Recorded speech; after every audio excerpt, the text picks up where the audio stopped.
네, 5월 10일 오늘은 선거의 의미를 되새기고 투표 참여를 독려하기 위해 제정한 유권자의 날이기도 합니다. 광주광역시 선거관리위원회 강순후 상임위원과 함께 선거와 관련한 이야기 자세히 나눠보겠습니다. 안녕하세요. 안녕하십니까. 네, 우선 요즘 많이 바쁘실 텐데 이렇게 함께해 주셔서 감사드리고요. 네, 초청해서 감사합니다. 오늘은 대통령 취임식과 앞에서 말했던 바다 식목일의 날이기도 하지만 유권자의 날이기도 하잖아요. 네네. 다른 여러 날 중에서 특별히 이 5월 10일을 선택한 이유가 있을까요? 예, 잘 아시다시피 5월 10일은 우리나라가 독립돼서 1948년 5월 10일에 최초로 민주적 선거제도에서 우리 전국회 선거를 했습니다. 그 결과 대통령까지 선출하면서 모범적으로 처음에서 불구하고 실시했기 때문에 우리 선거 관련해서는 2012년도에 5월 10일을 법정 기념일로 지정해서 선거의 중요성을 되새기는 의미로 오늘 이르게 됐고요. 올해가 제 14번째가 됩니다. 네, 오늘 대통령 취임식까지 겹치면서 상당히 더 의미가 있는 것 같은데요. 올해는 어떤 행사를 좀 준비를 하셨을까요? 예, 올해는 코로나 상황입니다만은 우리 중앙선거원에서는 우리나라의 선거 문화의 발전에 기여한 개인과 단체를 발굴하여 내일 기념식을 개최하고 이분들에게 포상을 실시할 예정이고요. 그리고 각 지방선거 관련해서는 오늘 6월 1일 실시되는 동시지방선거 홍보사업과 연계해서 각종 그 홍보 캠페인을 전개할 예정입니다. 우리 광주광역시 선거 관련해서는 지역 구단인 야구 구단 기아타이주와 협업해서 야구 현장에서 다양한 홍보 캠페인을 전개할 예정입니다. 네, 그렇군요. 그런가 하면 이제 지방선거가 약 20여일 정도 남았잖아요. 앞으로 선거 일정 어떻게 계획이 돼 있나요? 예, 그렇습니다. 오늘부터 5월 10일부터 14일까지 선거인명부 작성 기간 중입니다. 그리고 이제 각 유권자 중에서 선거일이나 사전투표에서 투표소에 가지 못하신 거성불편하신 분은 이 기간 중에 거소투표 신고를 해 주십시오. 그리고 이제 5월 12일부터 13일까지는 양일간에 걸쳐서 후보자 등록이 실시되겠습니다. 그리고 조금 여유를 갖다가 5월 19일부터 본격적인 선거 기간 개시일이 되면서 여러분 주변에서 이제 거리 유세 현장도 접할 수 있고 후보자 방송 연설도 방송 토론도 본격적으로 실시되게 됩니다. 그리고 각 가정에 홍보물도 배송이 되고요.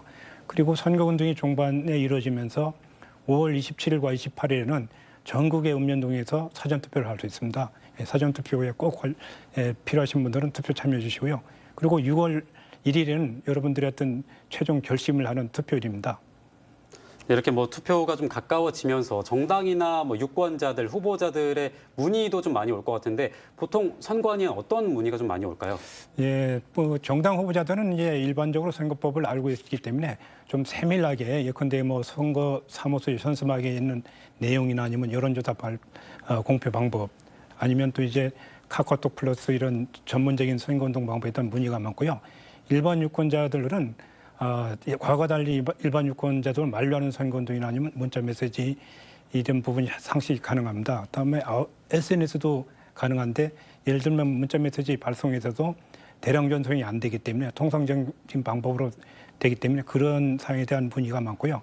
아마 최근에 선거 때 많이 문자메시지를 받다 보니까 이제 수신 거부 방법이나 아니면 또 개인정보 침해 여부에 대해서 이런 구제 방법에 대한 문의도 있는 것이 사실입니다. 네, 그렇군요. 요즘에는 온라인 선거전이라고 할 정도로 이 온라인에서의 선거 운동도 활발한데요. 이 공정한 경쟁이 될 수 있도록 사이버 공정선거 지원단을 운영하고 계시다고 이게 어떤 건가요? 예, 코로나가 지속되고 또 그와 달리 정보통신 매체로 비대면 선거운동 방법이 일상화되고 있습니다. 사실은 오프라인 선거보다 온라인 상에서 발생하는 선거운동은 신속하게 적발되지 않으면 선거의 결과를 왜곡할 수 있기 때문에 그런 부분에 저희들이 역점을 두고 사이버 공정선거 지원단을 가동해서 실시간으로 SNS 각종 포털에 대한 선거 관련 기사를 모니터링해서 바로 경미하지 않은 부분은 신속히 사퇴 요청하고 있고요. 다음에 이제 중대 위법 사례 같은 경우는 저희들이 그 고발 수사에 조치를 하고 있습니다. 네, 지금 지난 대선 때도 그랬지만 SNS에 투표 인증 사진을 올리는 게 좀 말썽을 일으키기도 했었는데 이번 지방선거에서 유권자들이 이거는 좀 조심했으면 좋겠다는 부분이 있다면 좀 소개를 해주시죠. 예, 투표 인증 사진은 가능한데요. 조심할 것은 그 개표소에서 투표지를 촬영하고 이제 지인들과 SNS 공유하거나 그러니까 촬영하는 것 자체도 문제지만 공유했을 때 투표 비밀 침해에 되기 때문에 이런 부분이 더 선거 결과에 영향을 미치기 때문에 조심해야 하기 때문에 인증사실을 하고 싶은 분은 투표가 끝난 후에 기표가 끝난 후에 투표소 밖에서 거기 뭐 엄지척이나 아니면 V자 표시도 할 수 있거든요. 그래서 여유롭게 이게 투표 인정하시면 좋겠습니다. 네, 무심결에 올린 글로 선거법을 위반하지 않도록 시민분들께서도 잘 숙지하셔야겠습니다. 이 6월 1일 본투표에 앞서서 오는 27일과 28일 양일간 사전투표가 진행이 된다고 하셨잖아요. 네. 지난 대선 때 이 코로나19 확진자와 격리자들이 사전투표를 진행하면서 약간의 좀 혼선이 있었거든요. 예. 이번에는 이것을 막기 위해서 어떤 대책들을 좀 마련을 하고 계신가요? 그렇습니다. 뭐 저도 지난 사전투표 이틀차 또 우리 관내에 좀 유권자가 많이 있는 투표 현장에 가서 직접 느꼈습니다만은 그 당시 이제 예측하던 많은 사람들이 이제 확진자 격리자분들이 일시에 몰리다 보니까 그런 그 혼란이 있었습니다. 그리고 그 당시는 그 확진자와 격리자용 별도의 임시 기표소를 운영하다 보니까 그분들이 이제 투표하는 과정에서 여러 가지 불편이 있었습니다.